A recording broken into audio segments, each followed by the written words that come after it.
Hello students, myself Mohammad Alam Ansari. बच्चों, आज है पॉलिटेक्निक एंट्रेंस एग्जाम का डे 6। आज हम पढ़ने वाले हैं साइंस। पिछले वीडियो लेक्चर में हमने कहा था कि जो लॉ ऑफ केमिकल कॉम्बिनेशन मैंने आपको पढ़ाए हैं उससे रिलेटेड कुछ पॉलिटेक्निक एंट्रेंस एग्जाम में पूछे हुए क्वेश्चंस मैं कराऊंगा। बच्चों, मैंने जितने क्वेश्चंस कराए थे उनको मैंने जब देखा तो मुझे ये पता चला कि पॉलिटेक्निक एंट्रेंस एग्जाम में जो क्वेश्चन पूछे हुए हैं वो सारे के सारे मेरे पढ़ाए हुए टॉपिक से कवर हो जा रहे हैं। तो कोई ऐसा क्वेश्चन बचा नहीं। तो चलिए आज शुरू करते हैं पॉलिटेक्निक एंट्रेंस एग्जाम में फिजिक्स का कुछ नया चैप्टर। तो आज हम शुरू करेंगे वेक्टर एनालिसिस। क्या पढ़ेंगे बच्चों?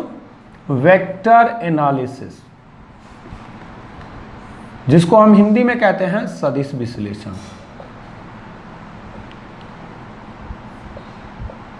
ठीक है, आज का ये टॉपिक। चलिए, हमने भौतिक राशियों के बारे में पढ़ा था, याद है? जो लोग मेरा डे 2 का वीडियो देखे होंगे वो जानते होंगे। भौतिक राशियां, उसमें हमने मूल राशियां और व्युत्पन्न राशियों की बात की थी। भौतिक राशियां यहां पर दो प्रकार की पढ़ेंगे हम इस चैप्टर के अंदर। एक पढ़ेंगे सदिश राशियां और एक पढ़ेंगे बच्चों अदिश राशियां। सदिश राशियां और एक क्या पढ़ेंगे बच्चों? अदिश राशियां। सदिश राशियों को हिंदी में इंग्लिश में कहते हैं वेक्टर क्वांटिटीज। वेक्टर क्वांटिटीज, और इसको कहेंगे स्केलर क्वांटिटीज। ठीक है, सदिश और अदिश राशियां। अब एक बात आती है कि what is the definition of vector quantities and scalar quantities. सदिश राशियां वे राशियां होती हैं जिसमें परिमाण होता है और दिशा होता है। अब आप कहोगे सर परिमाण क्या होता है, मैग्नीट्यूड क्या होता है, और डायरेक्शन। जिसमें मैग्नीट्यूड और डायरेक्शन हो वो क्या होगा बच्चों? सदिश राशि होगा। स्केलर, देखो यहाँ क्या लग रहा था, दिश मतलब दिशा। तो जिसमें मैग्नीट्यूड और डायरेक्शन दोनों होगा वो कौन सी क्वांटिटी होगी? Vector quantity. स्केलर में जिसमें केवल परिमाण हो। ठीक है, दिशा ना हो, वो क्या कहलाएगा बच्चों? वो अदिश राशियां कहलाएगा। तो सदिश राशियां जिनको व्यक्त करने के लिए परिमाण और दिशा की दोनों की जरूरत पड़े वो सदिश राशियां। वे भौतिक राशियां जिनको व्यक्त करने के लिए केवल परिमाण की जरूरत पड़े वो क्या? दिशा की नहीं, वो अदिश राशियां। बच्चों, ये डेफिनेशन मुझे इनकम्प्लीट सा लगता है। सही है, मैं गलत नहीं कहता हूँ, डेफिनेशन को सही है, किताब में लिखा है, लेकिन एक चीज इसमें इंक्लूड करना है, ये वेक्टर के योग के नियम का पालन करती हैं। ये राशियां क्या करेंगी बच्चों? सदिश के योग के नियम का पालन करेंगी। सदिश के योग के नियम का पालन करेंगी। ठीक है, और ये राशियां जो होंगी वो सदिश के योग के नियम का पालन नहीं करेंगी। सदिश के योग के नियम का पालन नहीं करेंगी। ठीक है बच्चों, तो जो सदिश राशियां होंगी वेक्टर क्वांटिटीज होंगी, उनमें मैग्नीट्यूड होगा, डायरेक्शन होगा, और ये वेक्टर के सम को फॉलो करेंगी। और अदिश राशियां जिसमें केवल मैग्नीट्यूड होगा, डायरेक्शन नहीं होगा, और ये वेक्टर के सम का पालन मतलब वेक्टर सम लॉ को फॉलो नहीं करेंगी। अच्छा, बड़ी इत्मीनान से समझिए। सदिश राशियों में मैंने कहा मैग्नीट्यूड की बात करूं। मैग्नीट्यूड क्या होता है भाई, थोड़ा समझ आ दो हमको। तो बहुत आसान है बच्चों, आपसे मैं पूछूं कि how many number of student in your class, तो आप कहते हो सर 40 स्टूडेंट, 50 स्टूडेंट। तो जो 40 और 50 बोल रहे हैं ना वो मैग्नीट्यूड है।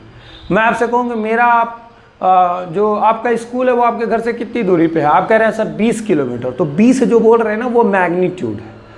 अच्छा, तो डायरेक्शन क्या होता है? तो जैसे अब मैं आपसे एग्जाम्पल के थ्रू समझाने की कोशिश करूँ, जैसे स्थिति की बात करूँ, मैं पोजीशन की बात करूँ। आप बच्चों पोजीशन क्या होता है? तो जैसे पोजीशन की बात करूं, स्थिति की बात करूं, तो ये सदिश राशि है, क्योंकि पोजीशन जब भी डिफाइन करना होता है ना तो उसमें मैग्नीट्यूड और डायरेक्शन दोनों की जरूरत पड़ती है। जैसे मैं आपसे कहूं कि आपके स्कूल आपके घर से कितनी दूरी पे है, तो आप कहोगे कि 4 किलोमीटर की दूरी पे है। तो आप दूरी जो बता रहे हो ना, दूरी आप जो डिस्टेंस बता रहे हो बच्चों, वो क्या है? वो स्केलर क्वांटिटी है, क्योंकि आप सिर्फ उसमें मैग्नीट्यूड बता रहे हो, डायरेक्शन नहीं बता रहे हो। लेकिन पोजीशन में क्या करोगे? आपका स्कूल कहाँ स्थित है, तो आप क्या कहते हैं कि यहाँ से 4 किलोमीटर दूर पूरब डायरेक्शन में, पूरब दिशा में, उत्तर दिशा में, दक्षिण दिशा में। अब बताते हैं डायरेक्शन भी शो करते हैं। तो जब हम भौतिक राशि में पोजीशन मतलब उसके मैग्नीट्यूड के साथ साथ उसका हम क्या दिखाएं, मैग्नीट्यूड के साथ साथ उसका हम डायरेक्शन भी दिखाएं, मैग्नीट्यूड प्लस डायरेक्शन दोनों हो, तो वो क्या कहलाएगा, सदिश राशि। जिसमें केवल मैग्नीट्यूड होगा वो अदिश राशि। ठीक है, जैसे मैं और एग्जांपल ले लूँ, जैसे आपकी बात करूँ चाल की, तो चाल कौन सी क्वांटिटी है, स्पीड, ये स्केलर क्वांटिटी है। और वहीं मैं वेग की बात करूँ तो ये कौन सी क्वांटिटी है, ये जो है ये वेक्टर क्वांटिटी है। कौन सी क्वांटिटी है, वेक्टर, वेलोसिटी वेक्टर क्वांटिटी है। अच्छा बच्चों, क्या आपको लगता है कि कुछ ऐसी भी भौतिक राशि हो सकती है जिसके पास परिमाण हो, दिशा हो, लेकिन वेक्टर के योग के नियम का पालन न करे? बिल्कुल ऐसी भौतिक राशि है। चलिए उसके बारे में पढ़ते हैं, पहले इसको पॉज करके नोट कर लीजिए। कोई प्रॉब्लम अभी तक मुझे उम्मीद है नहीं होनी चाहिए। सदिश मतलब दिशा और परिमाण होगा, वेक्टर सम को फॉलो करेगा, क्वेश्चन बना देगा बच्चों। क्वेश्चन कैसे बनाएगा, ऑब्जेक्टिव क्वेश्चन जैसे बना दिया कि सदिश राशियां होती हैं, पहला ऑप्शन जिनमें दिशा हो, दूसरा ऑप्शन जिनमें परिमाण हो, तीसरा ऑप्शन जिनमें परिमाण दिशा दोनों न हो, और चौथा ऑप्शन जिनमें परिमाण हो, दिशा हो तथा वेक्टर के सम को फॉलो करता हो। तो कौन सा सही होगा, फोर्थ ऑप्शन इज करेक्ट। समझ रहे हैं? तो हमेशा याद रखिएगा कि magnitude plus direction and follow the vector sum law. अदिश राशि में क्या होगा, केवल मैग्नीट्यूड होगा, नो डायरेक्शन, और वेक्टर सम को फॉलो नहीं करेगा। ठीक है, ये बातें जितनी मैंने बताई जल्दी से पॉज करके नोट करिए, फिर आगे चलते हैं नेक्स्ट टॉपिक की तरफ। चलिए बच्चों, अब मैंने लिखा है कुछ बातें, ध्यान से देखिए। टेंसर राशियां, मैंने कहा था आपसे कि जिनमें मैग्नीट्यूड होगा, डायरेक्शन होगा, पर वेक्टर सम को फॉलो नहीं करेंगे, उनको क्या बोलेंगे? ठीक है, तो उनको बोलते हैं बच्चों टेंसर राशियां, टेंसर क्वांटिटीज। वे राशियां जिनमें परिमाण होगा, दिशा होगा, परंतु वेक्टर के योग के नियम का पालन नहीं करती हैं, नहीं करती हैं। ठीक है, नहीं करती हूं, वो क्या कहलाएंगी, टेंसर का राशियां। दो ही है और दोनों में से कोई एक पूछा जाएगा, एक वैद्युत धारा और एक जड़त्व आघूर्ण है। ठीक है बच्चों, यहां पे एक चीज क्लियर कर दूं आपको, वैद्युत धारा क्या है, ध्यान दीजिए। मान लीजिए कोई वायर है, इसमें 3 एम्पियर की करंट आ रही है, मतलब क्यों ऐसी, वो टेंसर है। यहाँ से आई 4 एम्पियर, मान लीजिए यहाँ पे कोई जंक्शन है, यहाँ पे एक और वायर लगा दिया। अब प्रैक्टिकली देखा गया कि इस वायर में है जो 7 एम्पियर की करंट जा रही है। इसका मतलब ये जो है अलजेब्रिकल सम को फॉलो कर रही है। देखिए डायरेक्शन है, करंट में डायरेक्शन होगा, यूं ऐसे होगा या ऐसे होगा, कोई डायरेक्शन होगा उसका, तो या तो इस डायरेक्शन में जाएगी या तो इधर आएगी, कोई ना कोई डायरेक्शन होगा। तो करंट का डायरेक्शन तो है, मैग्नीट्यूड भी है, लेकिन देखिए इसका जो सम है ना, ये इन दोनों का जो सम है ना, वेक्टर सम नहीं है। 3 और 4 का वेक्टर सम साथ नहीं आएगा। जब पढ़ा दूंगा वेक्टर सम तो आपको समझ में आ जाएगा कि कभी 3 और 4 वेक्टर के नियम से जोड़ेंगे, ठीक है, तो सम कभी भी किसी एंगल पे होंगे, अगर हो तो साथ नहीं आएगा। तो इसका मतलब ये हुआ कि ये अलजेब्रिकल सम को फॉलो कर रहा है, बीजगणितीय योग को फॉलो कर रहा है। तो ये तो नहीं फॉलो किया, ये गणित के योग का नियम का पालन नहीं कर रहा है। इसका मतलब ये कौन सी राशि हो गई, टेंसर राशि हो गई। इसी तरह जड़त्व आघूर्ण होता है। अब आइए, तो आपको समझ में आ गया बच्चों टेंसर राशियां क्या होती है, जिसमें परिमाण हो, दिशा हो, परंतु सदिश के योग के नियम का पालन नहीं करती हैं। फिर आता है सदिश राशियां। सदिश राशियों में देखिए मैंने कुछ एग्जांपल लिखा है, जैसे पोजीशन, अभी मैंने आपको समझाया। विस्थापन, ये भी सदिश राशि है। वेग सदिश राशि है। त्वरण सदिश राशि है। बल, किसी वस्तु पर फोर्स लगाएंगे तो एक डायरेक्शन में लगाएंगे, वो भी सदिश राशि है। बल आघूर्ण, बल आघूर्ण क्या होता है, जब किसी वस्तु पर लगाया गया बल उस वस्तु को किसी अक्ष के परितः घुमा दे, वही उसका टॉर्क कहलाएगा। वैद्युत क्षेत्र की तीव्रता सदिश राशि है। चुंबकीय क्षेत्र की तीव्रता सदिश राशि है। सब पढ़ेंगे बच्चों आगे। चुंबकीय क्षेत्र, ये भी सदिश राशि है। चुंबकीय क्षेत्र की तीव्रता का ये, चुंबकीय क्षेत्र की ये एक बात है। संवेग, ये बहुत इंपॉर्टेंट है, ये बहुत इंपॉर्टेंट है बच्चों, इसका मात्रक पूछा था, याद रखिएगा। संवेग कौन सी राशि हो गई, सदिश राशि। आवेग, बहुत बड़ा बल बहुत कम समय के लिए लगे तो उसको आवेग कहते हैं। भार, जैसे मान लिया मैं खड़ा हूं तो मैं अपना वेट कहाँ कर रहा हूं, इस फर्श पर नीचे की तरफ अप्लाई कर रहा हूं, तो डायरेक्शन होता है, भार का डायरेक्शन है, वो क्या होता है, दिशा है इसका, तो ये वेक्टर सम को भी फॉलो करता है, इसका मतलब सदिश राशि है। धारा घनत्व, ये भी सदिश राशि है। अदिश राशियों में आ जाइए बच्चों। अदिश राशियों में जैसे द्रव्यमान अदिश राशि है, कोई डायरेक्शन नहीं। त्वरण, एक्सेलरेशन का कोई डायरेक्शन बताओगे, यस, एक्सेलरेशन सदिश राशि है, नहीं होगा यहाँ पे। त्वरण तो यहाँ है ना। दूरी का होगा। चाल होगा। आयतन का कोई डायरेक्शन नहीं। घनत्व, ऊर्जा में बच्चों समझा दूं यहीं पे, गतिज ऊर्जा चाहे स्थितिज ऊर्जा, कोई भी ऊर्जा हो उसका हमेशा वो अदिश राशि होगा।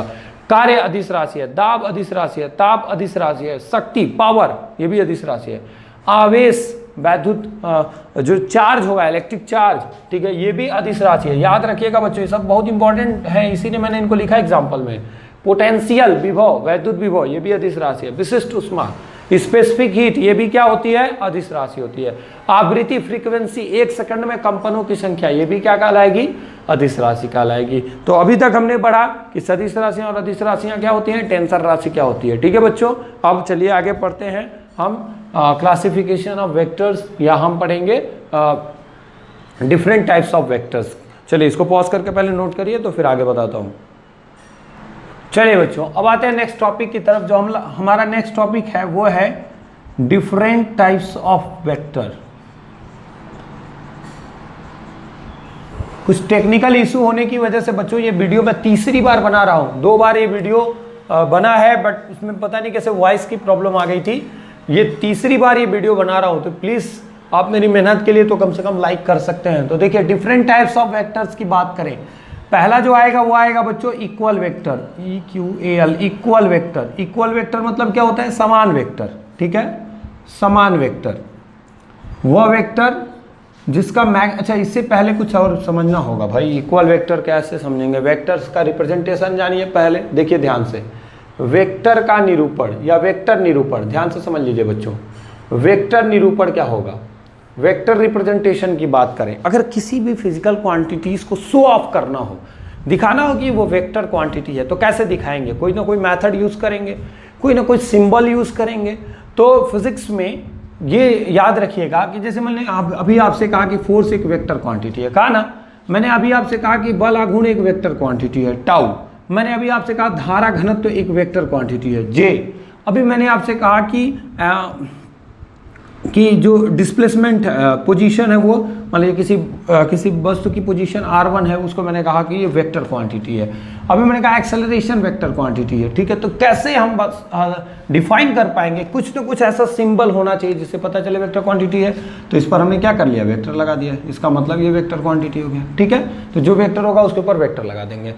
चलिए, बहुत डीपली पढ़ा रहा हूँ इसलिए ढंग से समझिए। इक्वल वेक्टर मतलब ऐसे वेक्टर्स जो क्या हों, जिनके मैग्नीट्यूड समान हो। अब देखिए, वेक्टर को तीर से दिखाएंगे, कुछ बातें समझिए बच्चों। ये जो तीर की लंबाई है, ठीक है, लेंथ ऑफ जो एरो है वो क्या बताएगा, उस तीर का परिमाण बताएगा, और जो नोक है वो दिशा बताएगी। नोक किसको बताती है, दिशा को। जो हेड होगा वो डायरेक्शन बताएगा, और जो उसकी लेंथ होगी उस एरो की वो उसका मैग्नीट्यूड बताएगा। अब ये मान लीजिए कि 2 वेक्टर हैं, वेक्टर ए और वेक्टर बी। बताइए दोनों कैसे हैं, दोनों की लेंथ सेम है, डायरेक्शन सेम है, इसलिए हम इनको बोलेंगे इक्वल वेक्टर। यहाँ बच्चों इनके बीच का एंगल 0, ये है हमारे पॉलिटेक्निक के लिए इंपॉर्टेंट। समझ रहे बच्चों, मुझे भी पता है आपको लग रहा है कि ये सब बहुत सर ये बहुत थ्योरी पढ़ा रहे हैं। अरे मेरे भाई, आगे भी पढ़ना है, यही खत्म हो जाएगी फिजिक्स क्या, पॉलिटेक्निक में नहीं पढ़ोगे, वहां भी पढ़ोगे आप, तो क्यों नहीं अच्छे से सीख के जा रहे हो, क्या परेशानी है। थोड़ा सा वीडियो लंबा ही होगा ना, सीखेंगे अच्छे से, तो थीटा कितना हो जाएगा, 0 डिग्री। ठीक है, तो इक्वल वेक्टर्स जिनके मैग्नीट्यूड, देखिए मैग्नीट्यूड सेम हो, मैग्नीट्यूड किसी वेक्टर का लिखना हो तो उसके दोनों तरफ मॉड लगा दीजिए। देखिए दोनों का मैग्नीट्यूड सेम है, ठीक है, हो सकता है मैग्नीट्यूड सेम ना भी हो, अभी पढ़ेंगे आगे चल के। तो थीटा क्या हो जाएगा, 0 डिग्री। तो इक्वल वेक्टर, समान वेक्टर के बीच का कोण क्या होता है, मैं पूछूं तो बताओ, 0 डिग्री होता है। दूसरा, यानी कि मैं 2 चीजें कह सकता हूं, मैग्नीट्यूड क्या होगा, जल्दी जल्दी बोलो, मैग्नीट्यूड क्या होगा, इक्वल होगा, सेम होगा, मैग्नीट्यूड सेम होगा, और डायरेक्शन भी क्या होगा, और डायरेक्शन भी क्या होगा बच्चों, सेम होगा। अच्छा, इक्वल वेक्टर वे वेक्टर होते हैं जिनके बीच का कोण पाई, 2 पाई, 3 पाई, पाई 0 डिग्री। कौन सा सही है, 0 डिग्री। समझ में आ रही है बात ना। अच्छा, दूसरा आएगा unequal vector. Unequal vector, unequal ना कहें, अपोजिट वेक्टर कहें, अपोजिट वेक्टर। ठीक है, अपोजिट वेक्टर, अपोजिट वेक्टर।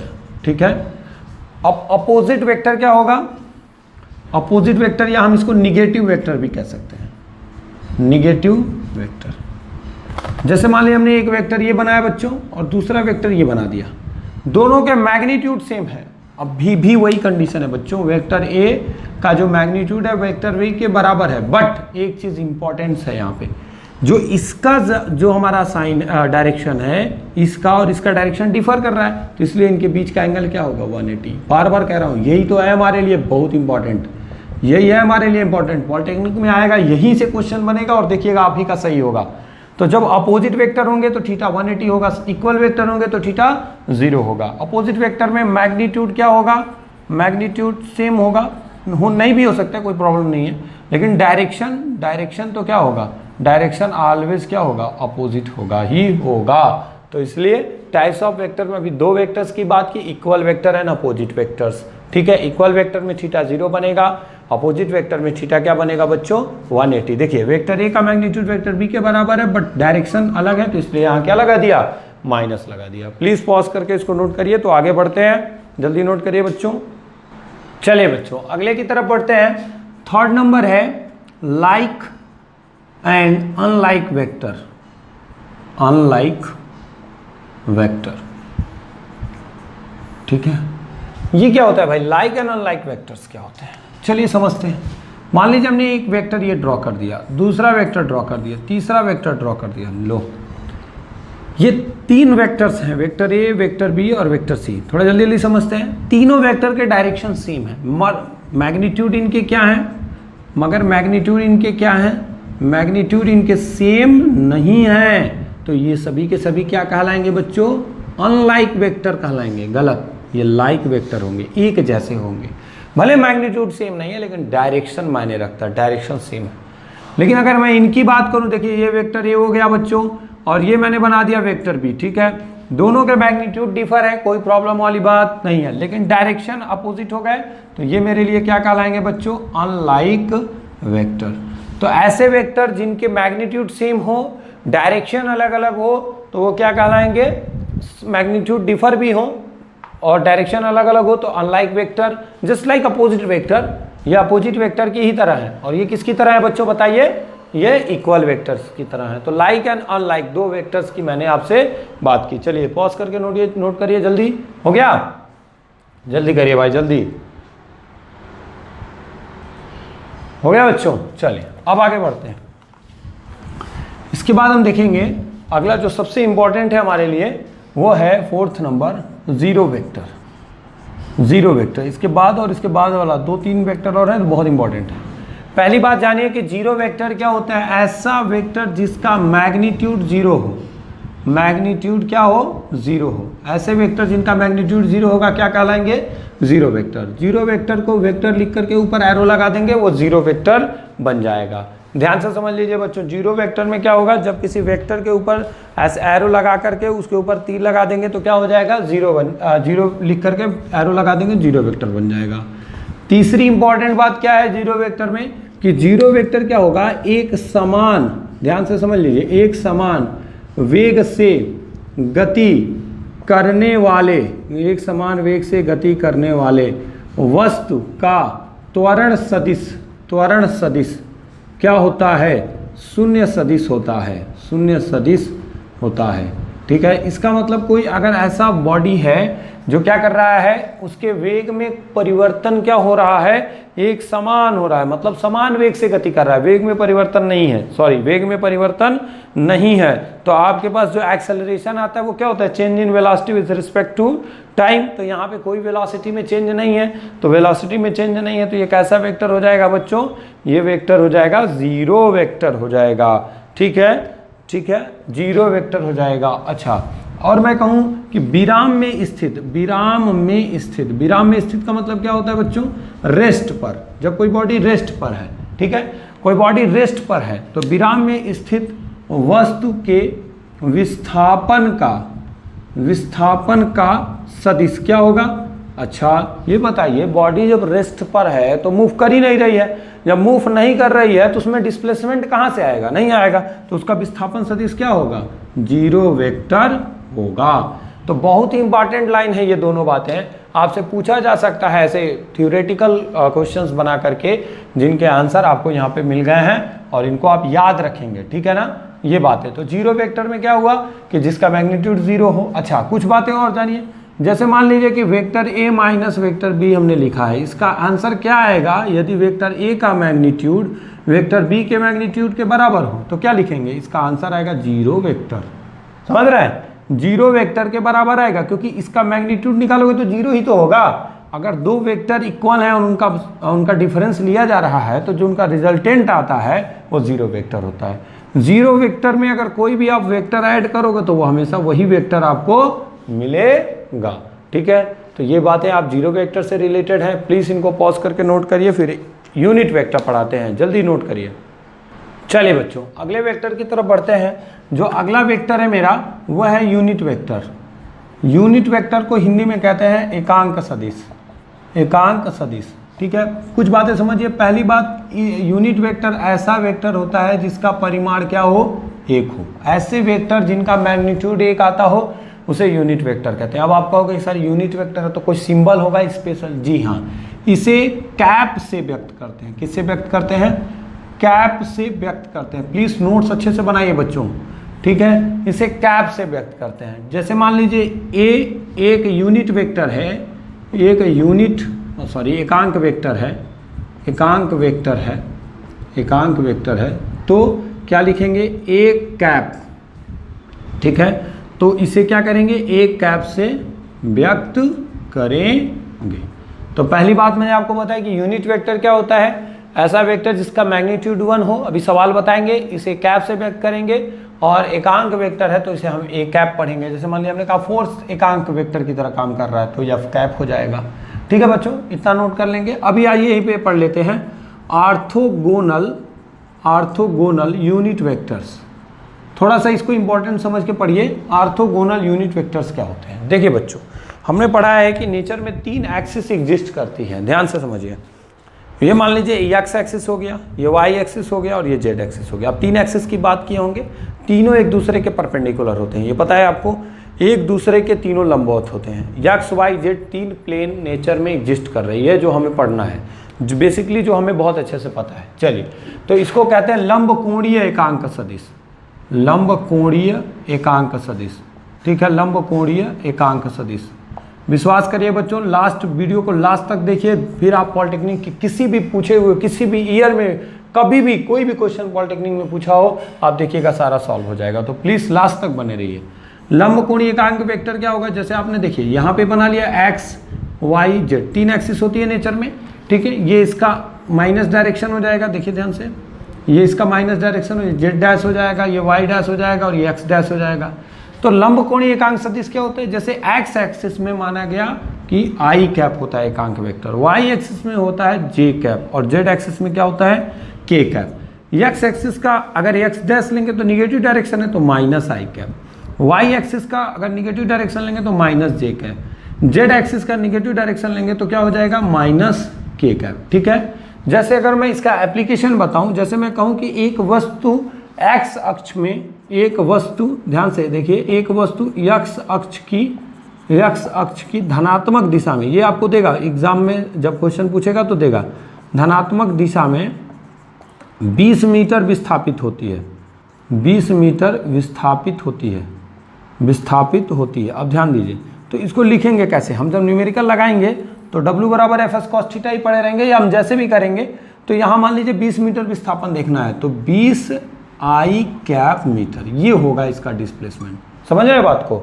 ठीक है। क्यों आई कैप लिखा? क्योंकि एक्स अक्ष की धनात्मक दिशा में क्या होता है? आई कैप, वाई अक्ष की धनात्मक दिशा में जे कैप, जेड अक्ष की धनात्मक दिशा में के कैप, और इन्हीं को हम कहते हैं लंब कोणीय एकांक सदिश। ये जितने भी एक्सिस हैं आई जे के, ये सब एक्स वाई जेड, ये सब एक दूसरे के परपेंडिकुलर हैं। क्योंकि जेड एक्सिस बच्चों बोर्ड पे बनाई नहीं जा सकता, प्लेन है ना, 2D सरफेस है, 3D फिगर कैसे बनेगा? तो इसको या तो मैं बाहर दिखाऊं, इमेजिन कर लीजिए कि वो बाहर है और उसका शैडो बन रहा है, उधर से लाइट पड़ रही है, तो ठीक है। पहले इसको पॉज करके नोट करिए, तो फिर आगे बढ़ते हैं बच्चों। चलिए बच्चों, अब आइए कुछ फॉर्मूले सीखते हैं।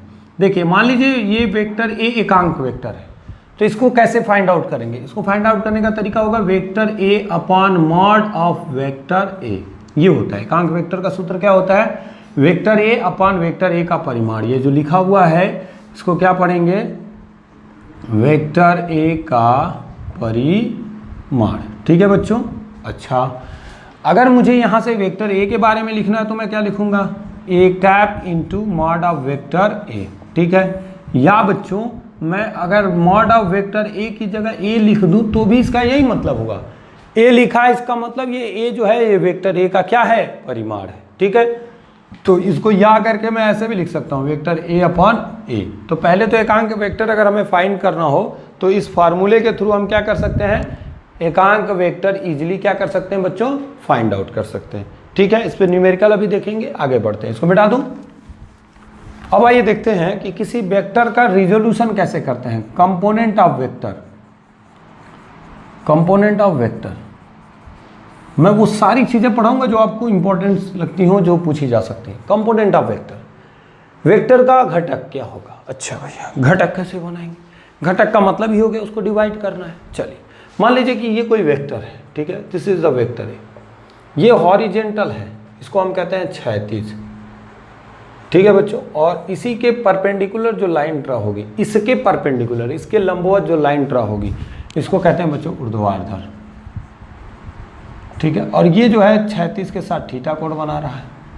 तो अगर मैं वेक्टर ए की दो कंपोनेंट बनाऊंगा, दो घटक बनाऊंगा, तो एक जो बनेगा वेक्टर ए का कंपोनेंट वो थीटा के पास वाला होगा, तो इसको कहेंगे क्षैतिज घटक। क्या कहेंगे, क्षैतिज घटक, जो इस पे बनेगा।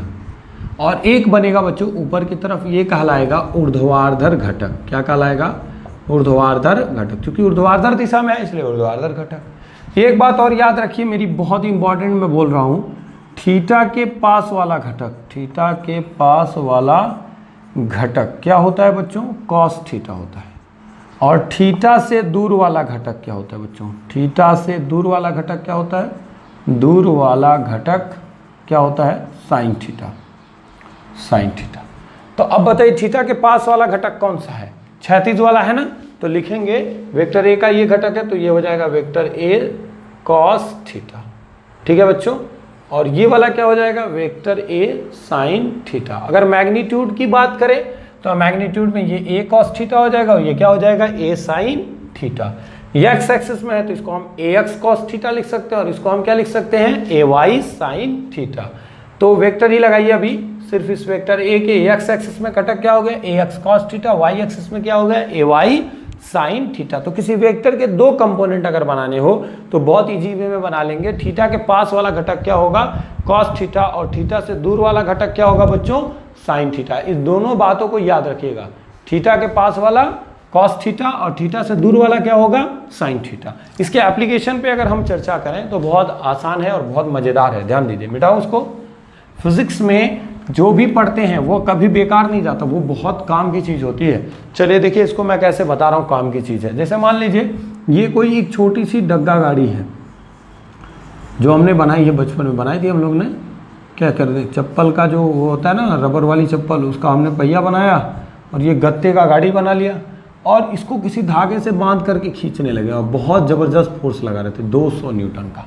ठीक है, एक गाड़ी है जिसपे 200 न्यूटन का बल एक बच्चा क्या कर रहा है, खींच रहा है, उसको अपनी तरफ ले रहा है। ठीक है, खींच करके अपनी तरफ ऐसे मूव करा रहा है। ठीक, अब कह रहा है कि इस पे लगने वाले क्षैतिज बल की गणना कीजिए। किस बल की गणना करने के लिए आपसे कह रहा है, क्षैतिज बल, हॉरिजेंटल फोर्स की बात कर रहा है। इसी तरह से ऊर्ध्वाधर बल की बात कर रहा है, ऊर्ध्वाधर बल बताइए, या आपसे कह देगा इस बल का क्षैतिज घटक बताइए। अच्छा बच्चों, ये जो गाड़ी है वो किधर जाएगी, ये फॉरवर्ड डायरेक्शन में आगे जाएगी, हॉरिजेंटल मूव करेगी, जिस रोड पे होगी उसको, जिस फर्श पे होगी उसको टच करते हुए जाएगी, और जब टच करते हुए जाएगी तो प्लेन, ऐसे प्लेन सरफेस पे जा रही है तो इस पर फोर्स भी इसी डायरेक्शन में लगना चाहिए। ठीक है, तो ये तो एंगल पे लगा हुआ है और ये एंगल दे दिया आपको 30 डिग्री।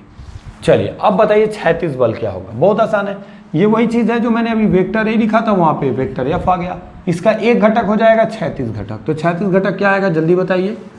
क्षैतिज घटक थीटा के पास वाला क्या होता है, कास थीटा, तो वेक्टर एफ कास 30 अंश हो जाएगा। थीटा 30 अंश है, एफ का मान 200, कास 30 का मान, कास 30 का मान बताइए, कड़ी में 3/2, 2 से 100 कटेगा, 200 कटेगा तो कितना होगा, 100 कड़ी में 3। इसको सॉल्व करिए, 100 गुणे 1.732 या 173.2 न्यूटन आ गया आंसर।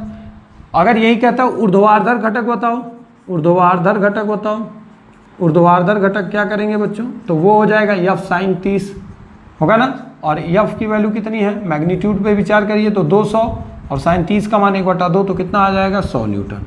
समझ में आ गया बात। तो किसी वेक्टर के दो कंपोनेंट हम कितनी इजी वे में बना सकते हैं। थीटा के पास वाला क्या हो जाएगा, cos theta, F cos theta, theta से दूर वाला क्या हो जाएगा, एफ साइन थीटा। इसका मैग्नीट्यूड ऑलरेडी दे चुका है 200 न्यूटन का। तो क्षैतिज बल की बात करें चाहे ऊर्ध्वाधर बल की बात करें, हम इजी वे में सॉल्व कर सकते हैं। ये एप्लीकेशन है हमारे वेक्टर एनालिसिस का। अभी तो बहुत ज़बरदस्त है, पहले पढ़िए तो सही पूरा कंप्लीट। चलिए पॉज करके नोट करिए बच्चों। चलिए बच्चों आगे बढ़ते हैं। अब अगर हम बात करें कि वेक्टर, मान लीजिए कि हमने कहा कि यूनिट वेक्टर ए कैप जो होता है वो vector A upon mod of vector ए होता है, ठीक है।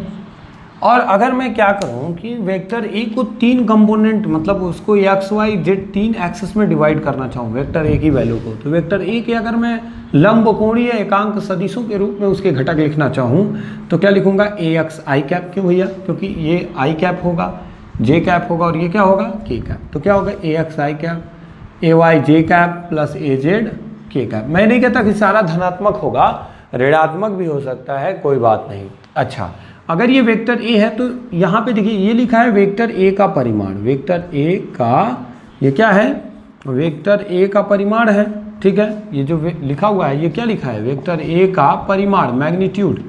ये कैसे निकालेंगे तो समझिए, इसके लिए एक फार्मूला आएगा रूट में, ध्यान से देखिए, ए एक्स स्क्वायर, जो इसके कोफिशिएंट है ना आई जे और के, उन्हीं का वर्ग करके जोड़ दीजिए और वर्गमूल निकाल लीजिए। तो ए एक्स स्क्वायर, ए वाई स्क्वायर प्लस ए जेड स्क्वायर, तो ये हो जाएगा ए, या आप ऐसे कह लीजिए मॉड ऑफ वेक्टर ए, ठीक है बच्चों। तो जब भी आपको कोई वेक्टर दिया हो और उसका एकांक सदिश निकालना हो तो आप इसी फार्मूले का ही इस्तेमाल करेंगे, बिल्कुल कोई दिक्कत नहीं। लेकिन एक बात ध्यान रखेंगे कि जब उसका परिमाण निकालेंगे तो ए एक्स स्क्वायर प्लस ए वाई स्क्वायर प्लस ए जेड स्क्वायर से निकालेंगे।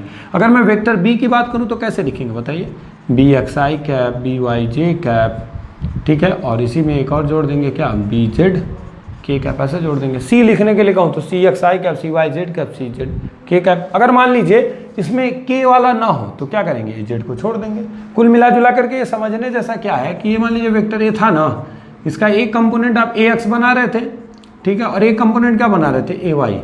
तो इसके अगर मैग्नीट्यूड पे विचार करोगे तो ये भी तो ए वाई होगा। तो वेक्टर ए बराबर क्या हो जाएगा, मैग्नीट्यूड पर ए बराबर अंडर रूट ए एक्स स्क्वायर प्लस ए वाई स्क्वायर। अरे यार पाइथागोरस पर में लगाओ ना, कर्ण का वर्ग बराबर लंब का वर्ग धन आधार का वर्ग, सेम वही चीज़ है। 3 एक्सेस आएंगी तो इस तरह से काम करना है। पहले इसको पास करके नोट करिए तो फिर मैं आपको क्वेश्चंस कराता हूँ। जल्दी नोट करिए बच्चों। चलिए हो गया नोट। अब आइए क्वेश्चन देखते हैं। 2 बहुत ही बेहतरीन क्वेश्चन मैं आपको कराने जा रहा हूँ, ध्यान से देखिएगा, जो आपके लिए काफ़ी इंपॉर्टेंस है। जैसे मैं बात करूँ कि vector A equal to 2i cap plus 3j cap plus 3j cap plus k cap, आपसे पूछूं कि a कैप बताइए, ठीक है। अच्छा, दूसरा क्वेश्चन कह दूं कि 0.6i cap plus 0.8j cap plus ck cap एकांक वेक्टर है। यहाँ से समझिएगा बच्चों, ये बहुत इंपॉर्टेंट दोनों क्वेश्चन है, एकांक वेक्टर है। तो c बराबर क्या होगा, दोनों क्वेश्चन समझ में आ गया।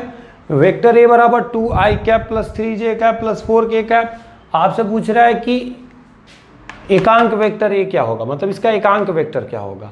और इस क्वेश्चन में पूछ रहा है कि आप सी का मान बताइए। अगर वो पूरा का पूरा एकांक वेक्टर को बता रहा है तब कुछ नहीं करना है।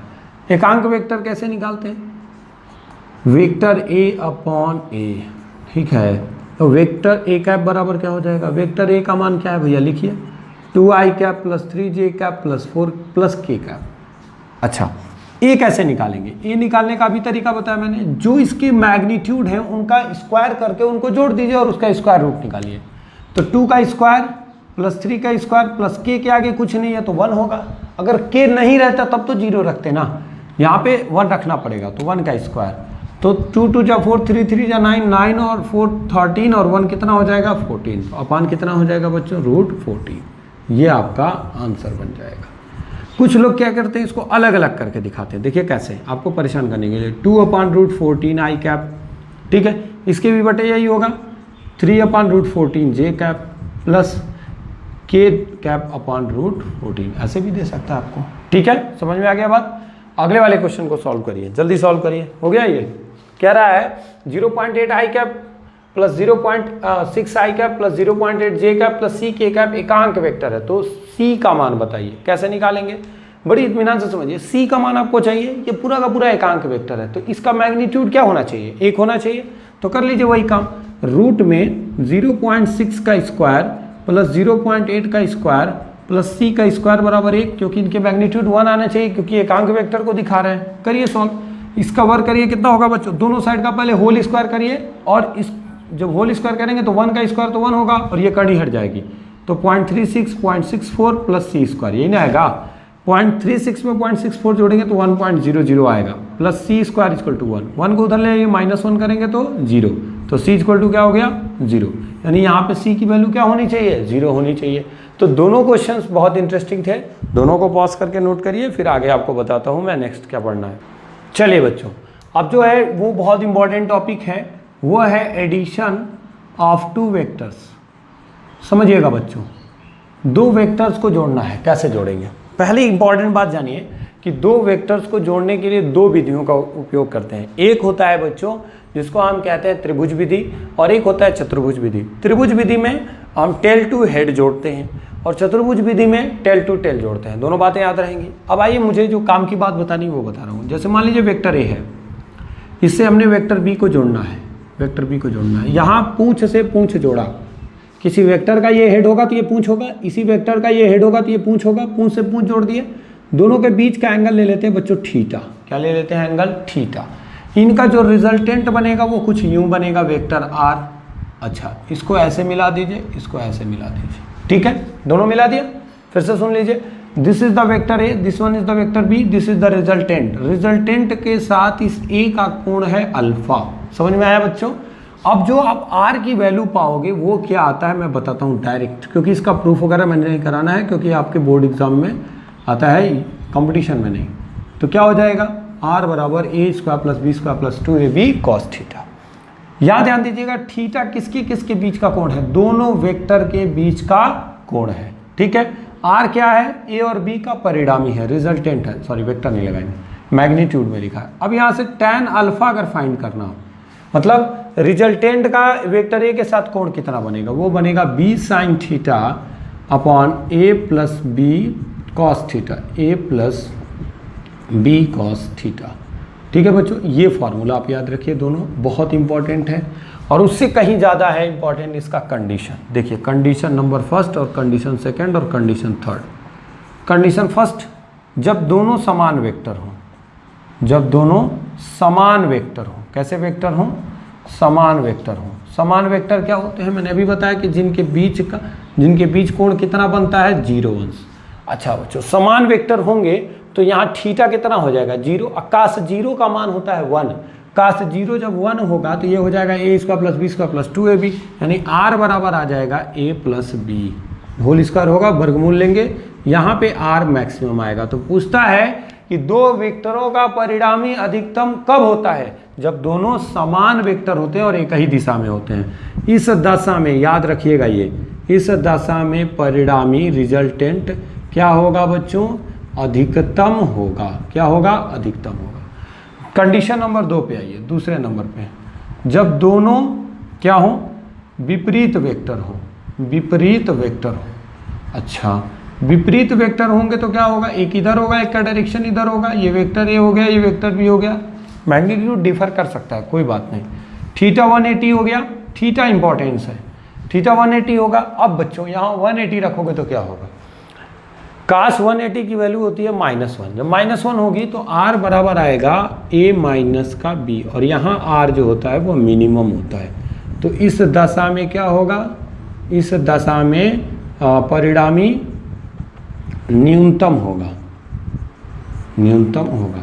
दो वेक्टर हैं, उनको किस प्रकार रखें कि उनका परिणामी न्यूनतम आए, उन दोनों को विपरीत रख दीजिए, एक दूसरे के पैरेलल और अपोजिट रख लीजिए, बस उनका रिजल्टेंट क्या होगा, सबसे कम आएगा। तो दो वेक्टर्स के रिजल्टेंट के मैक्सिमम होने की कंडीशन है कि समान वेक्टर हो, मिनिमम होने की कंडीशन है कि अपोजिट वेक्टर हो।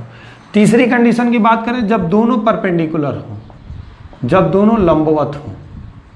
तो लंबवत होंगे मतलब ये वेक्टर ए हो गया मान लीजिए, या वेक्टर बी हो गया, जो भी है ये वेक्टर बी होगा, तो थीटा आप कितना हो गया 90 डिग्री, ए और बी का कोण। अब 90 होगा तो cos 90 की वैल्यू 0, ये पूरा 0 हो जाएगा। तो जो रिजल्टेंट आएगा r बराबर √a square plus B square आएगा, ठीक है बच्चों। और अगर थीटा का कुछ मान होगा, जैसे 30, 45, 120, तो आपको कुछ नहीं करना है, थीटा की जगह जो वैल्यू रखेंगे वो रख करके सॉल्व करेंगे तो हमारे आंसर आ जाएंगे। प्लीज़ इस कैलकुलेशन को बहुत तेज़ी से नोट करिए, फिर आगे बढ़ते हैं। जल्दी नोट करिए बच्चों। चलिए बच्चों, अगला जो टॉपिक है मेरा वो है मल्टीप्लिकेशन ऑफ वेक्टर। ध्यान से समझिएगा, multiplication of vector. Multiplication of vector, दो वेक्टरों का मल्टीप्लिकेशन कैसे करेंगे, ठीक है।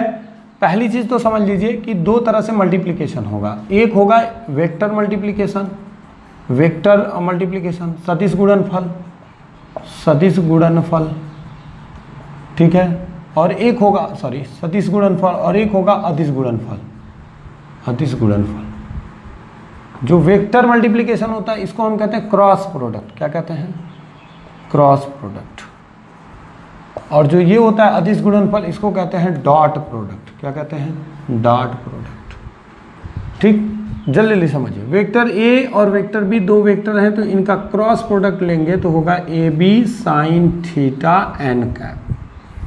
क्योंकि दो वेक्टरों का अगर वेक्टर सम लेंगे तो जो नई क्वांटिटी आएगी वो भी वेक्टर आएगी और उसका डायरेक्शन होगा, क्योंकि वेक्टर है तो उसका डायरेक्शन होगा। तो इसलिए मैंने लिखा vector A cross vector B बराबर A B sine theta N cap, direction को बता रहा है। जब हम अदिश गुणनफल लेंगे तो vector A dot vector B बराबर होगा A B sine theta, A B cos theta. क्या होगा? A B cos theta. इसमें कोई डायरेक्शन वाला चक्कर नहीं है। पहली बात समझ में आ गई। दूसरी बात इंपॉर्टेंस है, इनके एग्जाम्पल्स जान लीजिए बच्चों। जैसे vector A cross vector B में क्रॉस प्रोडक्ट की कितने एग्जाम्पल्स हैं, इनकी मैं बात करूं अगर आपसे क्रॉस प्रोडक्ट में कौन कौन से एग्जाम्पल हम यूज़ करेंगे, तो उसमें जो पहला एग्जाम्पल आएगा बच्चों वो आ जाएगा आपका टाउ बराबर आर क्रॉस एफ, ठीक है। बल आघूर्ण बराबर क्या होता है? जो बल आघूर्ण है उसको हम टाउ से दिखा रहे हैं। टाउ बराबर क्या हो रहा है यहाँ पे? Are cross F. आर क्या है यहाँ पे बच्चों? आर जो है वो है मेरा स्थिति या विस्थापन, ठीक है। और जो एफ है मेरा वो क्या है बच्चों? वो फोर्स है। तो टाउ बराबर क्या आ गया मेरा? आर क्रॉस का एफ आ गया, ठीक है बच्चों। अगर मैं दूसरे की बात करूं तो दूसरा हो सकता है ए बराबर अल्फा क्रॉस आर, ठीक है। ए बराबर क्या हो जाएगा मेरा? अल्फा क्रॉस का आर। अगर मैं ए बराबर लिखूं तो अल्फा क्रॉस का क्या हो जाएगा बच्चों? आर हो जाएगा, ठीक है। इसके बाद अगर मैं वी की बात करूं, ठीक है, रेखीय वेग लीनियर वेलोसिटी, तो होगा ओमेगा क्रॉस आर, ठीक है। ओमेगा क्रॉस आर, ध्यान दीजिए, ओमेगा कोणीय वेग है और आर क्या है? विस्थापन है। और अगर मैं इसके अलावा नेक्स्ट टॉपिक की बात करूं, टाउ बराबर आर, ए हो गया, वी हो गया। इसके अलावा मैं अगर पढ़ाऊं तो जे बराबर होगा बच्चों कोणीय संवेग, वो आर क्रॉस का पी होगा, ठीक है। आर क्रॉस का पी होगा। ये मैं बात कर सकता हूँ वेक्टर एनालिसिस के एग्जांपल्स की, बहुत इंपॉर्टेंट है, इनको पॉज करके नोट करते रहिएगा। पहले आइए इसमें, अब आ जाइए बच्चों डॉट प्रोडक्ट वाले में। डॉट प्रोडक्ट के एग्जांपल में कौन कौन सा आएगा? डॉट प्रोडक्ट के एग्जांपल में पहला वाला आएगा W बराबर F dot S, vector F dot vector S. मतलब अगर हम फोर्स इनटू डिस्प्लेसमेंट का मल्टीप्लिकेशन ले तो क्या हो जाएगा? वो स्केलर क्वांटिटी देगा, यानी दो वेक्टर का डॉट प्रोडक्ट क्या देता है? स्केलर देता है। और दो वेक्टर का क्रॉस प्रोडक्ट क्या देता है? वेक्टर देता है। फाई बराबर लिख लें बी इंटू ए, हम पढ़ेंगे सब, अभी परेशान ना होइए, ठीक है। तीसरा, इसके अलावा और हमने कोई पढ़ा है जो फार्मूला जिसमें वेक्टर क्वांटिटीज आए? जी बिल्कुल, P बराबर एफ इंटू वी, पी बराबर एफ इंटू वी। यहाँ पे P क्या है बच्चों? पावर, याद रखिएगा। P क्या है? Power, force into velocity. जो पावर या शक्ति होता है वो फोर्स इंटू वेलोसिटी के बराबर होगा। और चौथा जो होगा I बराबर J vector J dot vector A, ठीक है। I बराबर vector J dot vector A. अब यहाँ पे समझ लीजिए I जो है वो अदिश राशि क्यों है? मैंने कहा अभी कि अगर आपके एग्जाम में टेंसर नहीं ऑप्शन में होता है तो आप कौन सा आंसर सही करेंगे? वैद्युत धारा के लिए आप वहाँ आंसर क्या सही कर देंगे? अदिश राशि सही कर देंगे। डिपेंड करता है कि आपके ऑप्शन में वो है कि नहीं है। ये बातें हो गई बच्चों, जल्दी नोट करिए फिर आगे मिटाओ इसको।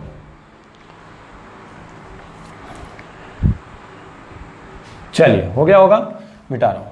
अब ध्यान से कुछ बातें समझ लीजिए। मैंने जो डॉट और क्रॉस प्रोडक्ट की बात की है उसमें कुछ लंब कोणीय सदिश की भी बात होती है। जैसे बच्चों अगर मैं बात करूं I cap dot I cap, sorry I cap cross I cap, J cap cross J cap, K cap cross K cap, तो इसकी वैल्यू आती है 0।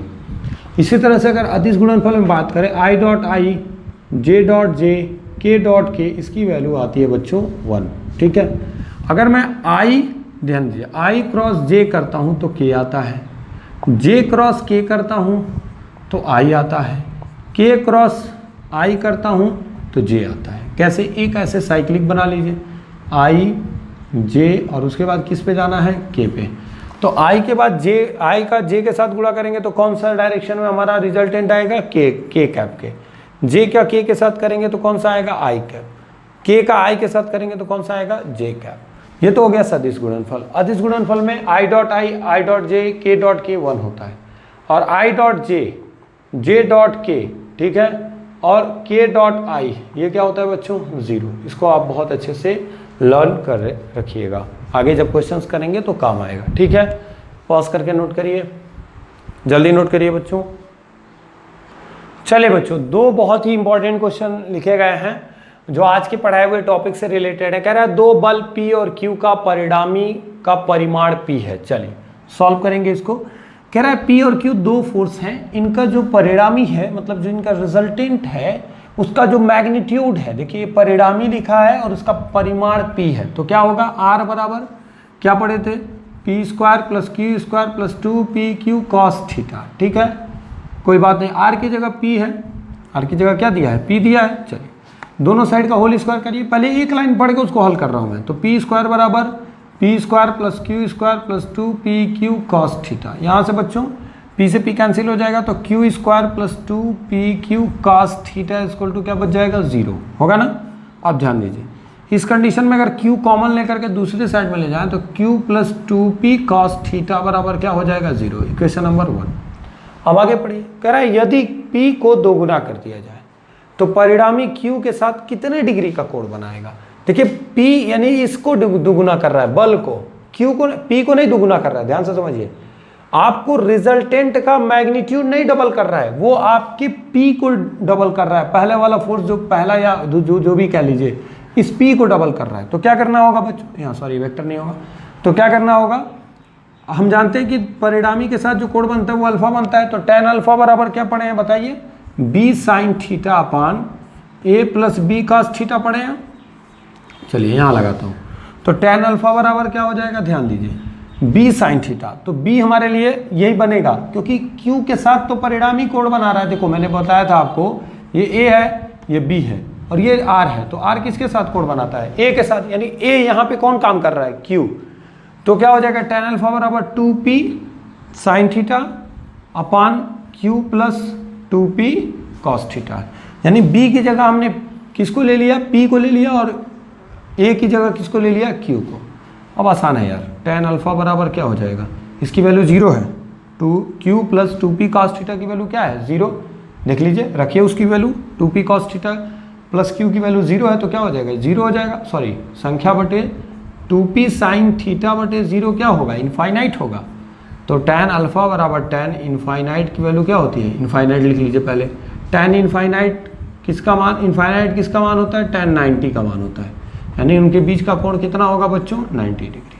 तो कह रहा है कि रिजल्टेंट और Q के बीच का जो एंगल आएगा वो क्या आएगा? 90 डिग्री है क्या यहाँ पे? बिल्कुल, दिस आंसर इज करेक्ट। कोई प्रॉब्लम किसी को नहीं होना चाहिए, देख लीजिए सही है कैलकुलेशन वगैरह, कोई प्रॉब्लम नहीं होना चाहिए। अगला है 12 न्यूटन और 5 न्यूटन के 2 बल है, अल्फा कोण पर लग रहे हैं। चलो कोई बात नहीं, इनका परिणामी 13 न्यूटन है, तो बताओ कि अल्फा का मान क्या होगा? 2 वेक्टर के बीच का कोण पूछ रहा है। अच्छा एक बात सोचो यार, इनके बीच का कोण बताना है, लेकिन इसका जो रिजल्टेंट है वो 13 है। अच्छा एक इंपॉर्टेंट बात ये है कि अगर मैं 12 इसको कर दूं, 5 इसको कर दूं, तो 13 यही ना आएगा, यानी पाइथागोरस पर में बना रहा है ये। पाइथागोरस ये ट्रिक्स लग रहे हैं, देखिए ये पाइथागोरस ट्रिक है, मतलब पाइथागोरस के ट्रिक हैं, जिनको मैं देखूँ 12 का स्क्वायर धन 5 का स्क्वायर बराबर 13 का स्क्वायर, यानी सोचना ही नहीं यार 12 और 5 के बीच का कोण कितना होगा? 90। ऐसे ही सॉल्व हो गया कि यहाँ पाई/2 आंसर होगा। अच्छा चलो नहीं अच्छा लग रहा है, कोई बात नहीं। आपने पढ़ा है कि r बराबर क्या? √a square plus b square plus 2ab cos alpha.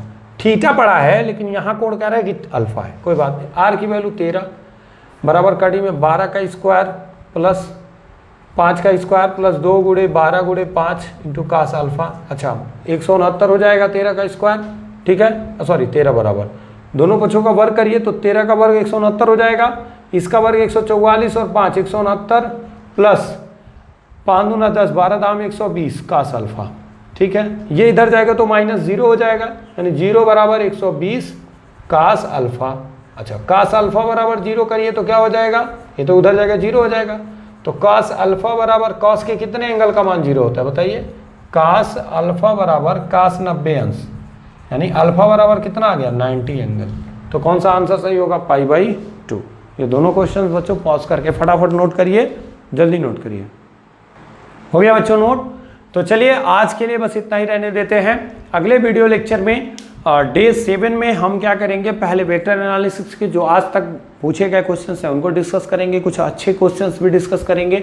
उसके बाद शुरू करेंगे मोशन, और जितना भी पढ़ाया उसको अच्छे से राइट डाउन कर लीजिए। इफ़ थोड़ा बहुत अंग्रेजी बोलना ज़रूरी होता है। यदि आज मैंने अच्छी मेहनत की है आपके लिए और मेरा वीडियो आपको पसंद आया हो तो प्लीज़ इसे लाइक करिए, शेयर करिए और सब्सक्राइब करिए। Thank you.